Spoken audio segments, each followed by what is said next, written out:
Bien, estamos con Henry Chero Valdivieso, licenciado en Educación y Matemática, especialista en Tecnología de la Información y Comunicación. Un poco para que nos describa cómo es esto de la educación virtual, Blended Learning, ¿no? El Moodle eh, y las redes distintas que están surgiendo hoy en día. La primera pregunta sería, ¿cuándo se crea la red de docentes latinoamericanos y con qué propósito? Bueno, agradecerte Milton por la entrevista. Es importante siempre darle espacio a este tipo de temas. Hay mucha gente interesada y muy poco se cubre esta información. La red de docentes latinoamericanos fue creada el 10 de enero de este año. Es increíble la forma como viene creciendo. Son casi 600 docentes de diversos países que ya se sumaron a esa red y la finalidad es intercambiar experiencias, conocimientos, nuevos aprendizajes y formar grupos de interés que nos permitan crecer profesionalmente, no solamente con colegas que nos vemos a diario y de Perú que conocemos la realidad, sino intercambiar experiencias con docentes de México, Colombia, El Salvador, Chile, Cuba, Colombia, España, como así tenemos en esta red. ¿Por qué usan como plataforma NIN? La plataforma en realidad la idea era explorar un poco las ventajas que nos dan las plataformas. NIN no es precisamente una de las plataformas más utilizadas para red. Eh, por ejemplo, Facebook, que es una de las redes más grandes que hay, está un poco más orientada a hacer una relación social. Sin embargo, NIN, con un perfil bajo, pero se adecua más para hacer un intercambio profesional. O sea, tú creas una red en NIN y no está precisamente acosándote ahí, hoy invita o te ha invitado a esta red, que eso es lo que pasa, por ejemplo, con Facebook, ¿no? Aquí tú invitas a quien quieres participar y el que quiere se inscribe y no están ahí acosándote de que quiero participar de esa red. Entonces, NIN se adecua mucho porque tiene mensajería interna, tiene blog, tiene sus páginas web para cada uno de los participantes. Entonces se adecua para la dinámica académica que es lo que quería darle a esta red, ¿no? Su lema es, nadie enseña a nadie con humildad para aprender, todos aprendemos de todos. Creo que ese es uno de los principios de lo que es la inteligencia colectiva, ¿no? Sí, eso es importante. Sin embargo, eso surge de Pablo Freire, me parece que es el que dijo que nadie enseña a nadie, todos aprendemos entre todos. Yo le he agregado ahí con humildad para aprender, todos aprendemos entre todos. Y le puse con humildad precisamente porque una de las barreras que yo he visto y que tengo la experiencia de haber notado en las capacitación docente cuando ya somos profesionales es que no reconocemos las limitaciones que tenemos y eso lejos de favorecernos nos daña porque no tenemos esa humildad para aprender. O sea, difícilmente todos conocemos de todo.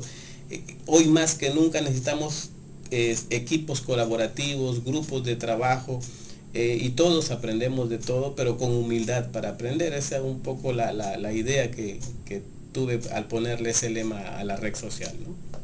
¿Usted cree que el Internet revolucionará definitivamente la forma de aprender y enseñar?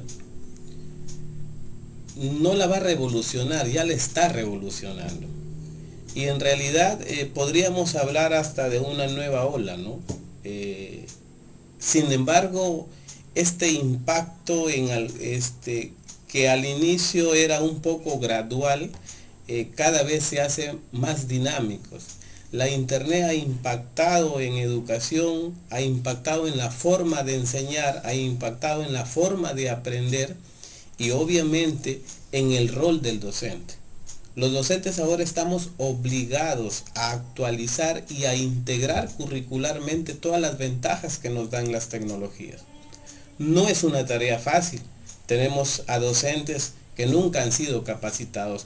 Los tiempos nos demandan competencias que no nos han sido desarrolladas en las universidades e institutos donde estudiamos. Para seguir siendo docente en estos tiempos de nativos de la informática como son nuestros estudiantes, necesitamos actualizarnos. ¿La educación debería ser totalmente virtual?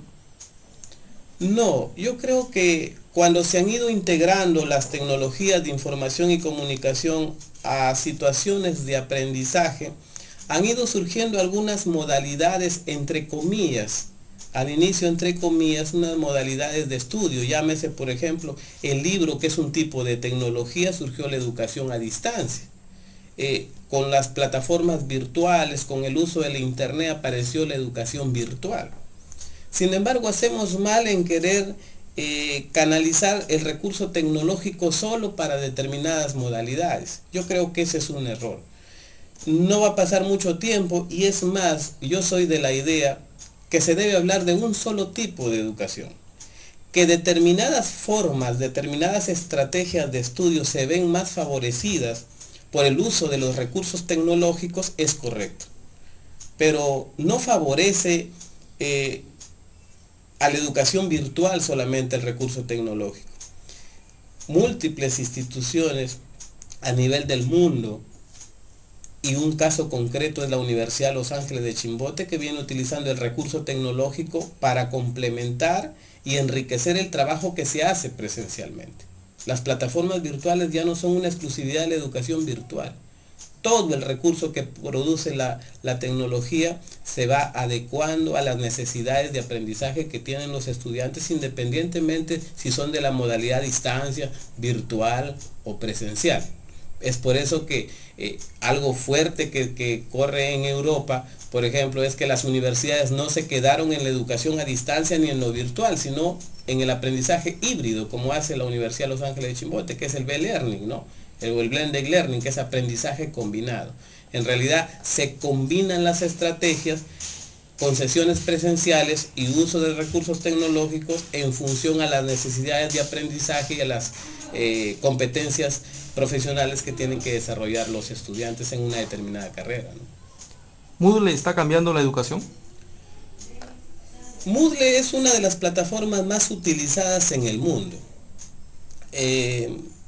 Moodle, el año 2003 yo trabajé en el programa Huascarán en la implementación de comunidades virtuales, también con la plataforma Moodle. Moodle la ventaja que tiene Moodle es que es software libre.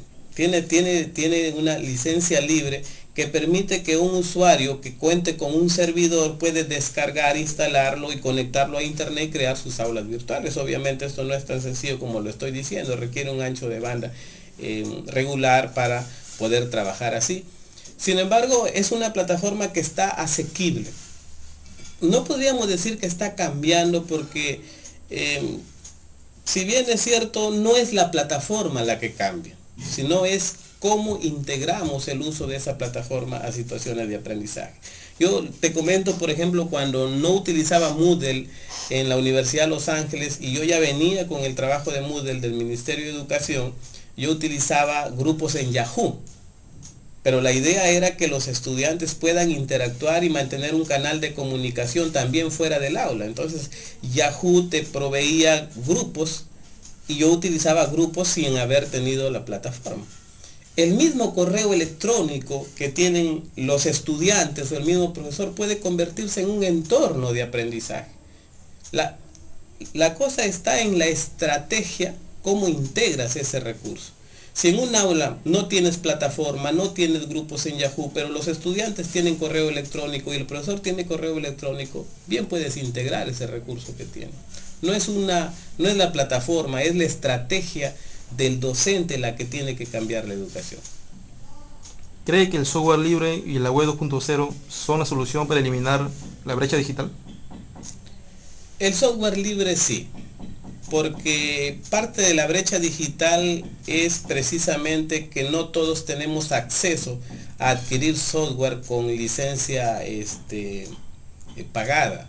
El software libre permite, también es un software licenciado, pero permite que uno pueda hacerse del software, uno lo puede modificar y puede liberar el código. Esas son las condiciones para utilizar el software libre.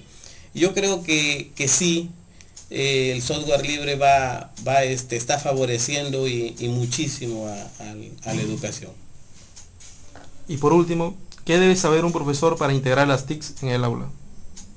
Esa es una pregunta muy importante.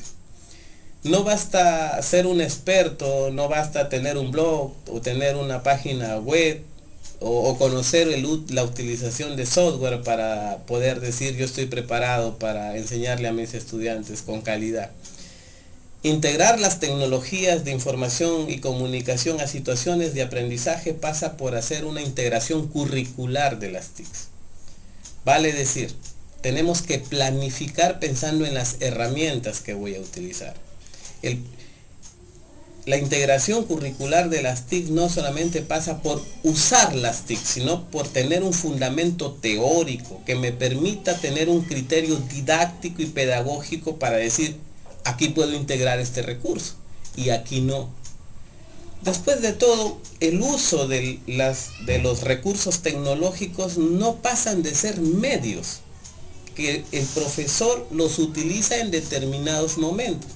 A mis estudiantes siempre les digo en el curso de informática para educación que una clase podría ser muy enriquecedora en el aula, podría ser más enriquecedora si los llevo a un laboratorio, podría ser una mejor clase si visitan una empresa, podría ser una mejor clase si hacemos una investigación dirigida en el aula, o podría ser una mejor clase si los llevo al centro de innovaciones pedagógicas donde van a tener un entorno virtual.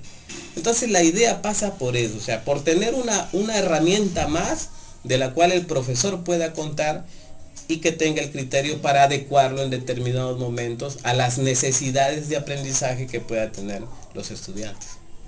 Bien, gracias por su tiempo. A usted, Milton, le agradezco mucho la entrevista.